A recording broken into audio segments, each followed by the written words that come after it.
Again, this pattern of an amazing cavalier attitude towards classified information is reckless, sloppy, and stunning.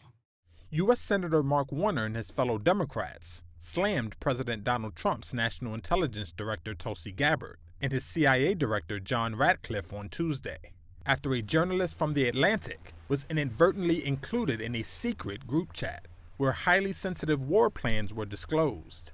Senator, I'll reiterate that there was no classified material that was shared. Gabbard and Ratcliffe, both of whom were in the chat, testified before the Senate Intelligence Committee that no classified material was shared on the Signal messaging app.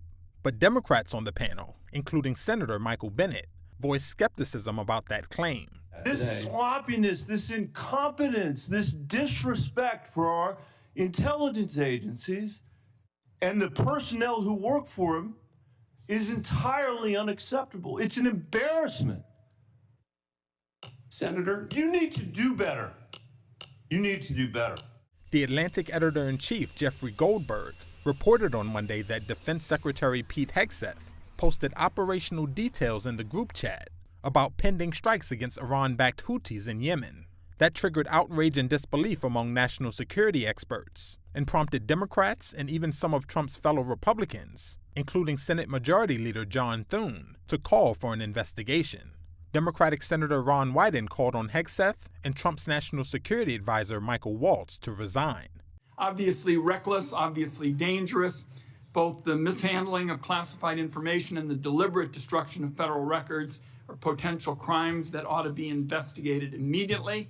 And I want to make clear that I'm of the view that there ought to be resignation, starting with the National Security Advisor and the Secretary of Defense. Later, in a meeting at the White House, Trump defended Waltz, who had mistakenly added the journalist to the Signal discussion. He's a very good man, and he will continue to do a good job. Waltz, who was at the same meeting, said an investigation was underway into how Goldberg was invited to join the group chat. We are looking into and reviewing how the heck he got into this room. Trump also said there was no classified information disclosed in the group chat. It wasn't classified information. But he didn't elaborate further.